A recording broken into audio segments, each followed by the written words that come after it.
Hey there. Today we're going to look at how to download and install WhatsApp in laptop or PC. So let's get started. First, open a web browser. Over here, search for WhatsApp Web.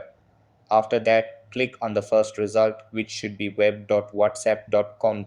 If you're already logged in, log out by clicking the settings icon in the bottom left and then clicking log out.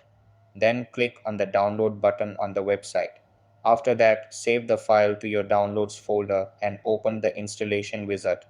Once the wizard opens, it will retrieve the app from the Microsoft Store and begin the download and installation.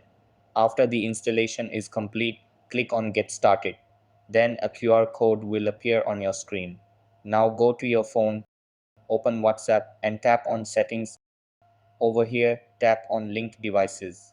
Then tap Link a device, enable Face ID if prompted, and scan the QR code on your laptop screen.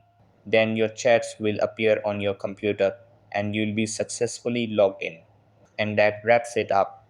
Appreciate you watching. See you in the next